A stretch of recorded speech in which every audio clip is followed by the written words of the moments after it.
ఇప్పుడే కావాలంటే కూడా కావాలి, కొంత టైం తీసుకుంటుంది. ఇమాం మౌజాలకు 10,000 ఇస్తాం, 12,000 ఇస్తామన్నారు. ఇవ్వండి. వికలాంగులకు 6,000 అన్నారు, ఇవ్వండి. ఆసరా పెన్షన్ 4,000 అన్నారు, ఇవ్వండి.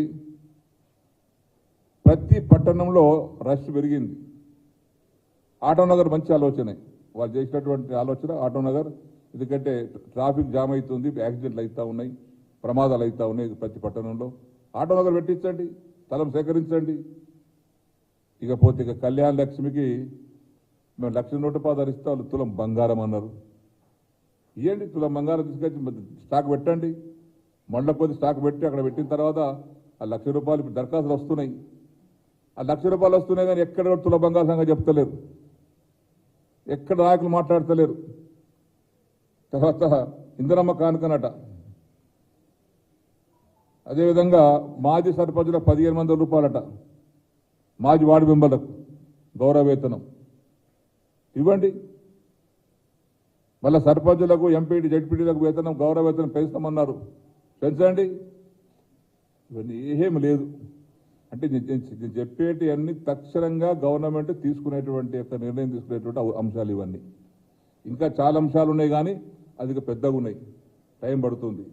కాబట్టి ఈరోజు మేము అడిగేది ఒకటి, ప్రభుత్వానికి మాటలు చెప్పడం కాదు, పనిచేసి చూపియండి. కేవలం ప్రజలు మోసం చేయకండి.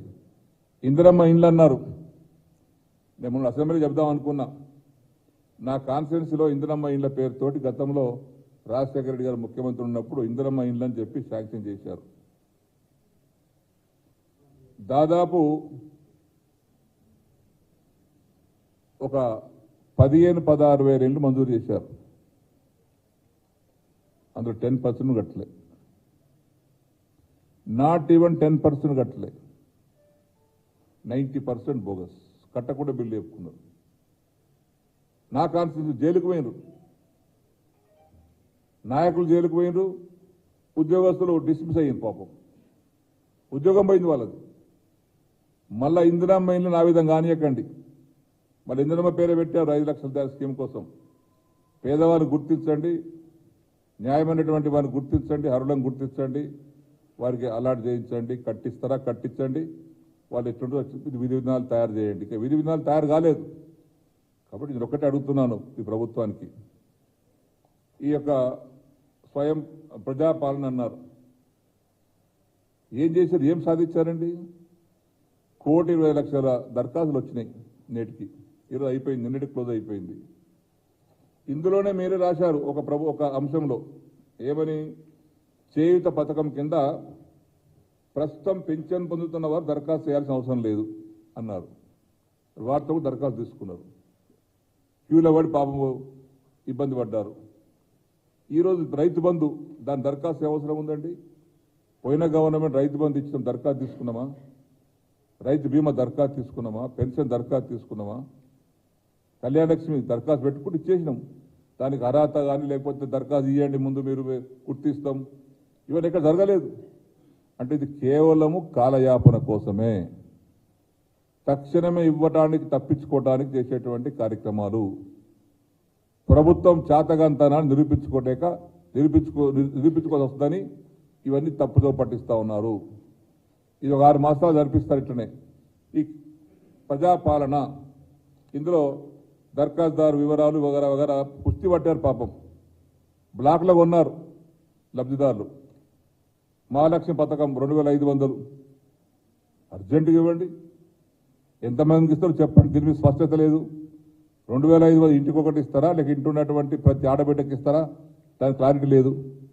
ఇంట్లో 4 కోడలు ఉంటారు, 2 బిడ్డలు ఉంటారు, 18 ఏళ్ళు దాటిన వారు, అందరికి ఇస్తారా? ఇవ్వండి, సంతోషంగానే కుటుంబం బాగుపడతాయి. గ్యాస్ సిలిండర్ ఇప్పటికి ఇంకా కనెక్షన్ 500కి ఇప్పించలేదు. రైతు భరోసా అయితే ఇంకా ఇప్పటికి దిక్కులేదు, 10,000 రూపాయలు ఇస్తలేరు. ఇదో చెప్పాను, ఇందిరమ్మ ఇల్లు సంగతి చెప్పాను. ఇవన్నీ కూడా గృహజ్యోతి 200 యూనిట్లు మాఫ్, సోనియా గాంధీ గారు చెప్పారు, మొత్తం 200 యూనిట్లు మొత్తం మాఫ్. ఇలా బిల్లు వస్తున్నాయి. నేను ఇలా పేపర్లో టీవీలో చూశాను, ఒక ఇంటికి 1,28,700 రూపాయల బిల్లు వచ్చింది ఒక ఇంటికి. పేదవాళ్ళు పాపం, ఆయన పద్మశాలి, ఆయన ఇంటికి బిల్లు వచ్చిందట. మరి ఎప్పుడు మాఫ్ చేస్తారు ఇవన్నీ? దీనికి ఇప్పుడు ఒక పాలసీ తయారు చేయండి. పాలసీ తయారు చేసి డిపార్ట్మెంట్కి అప్పచెప్పండి, పలానా వారికి మీరు బిల్లు అడగద్దని.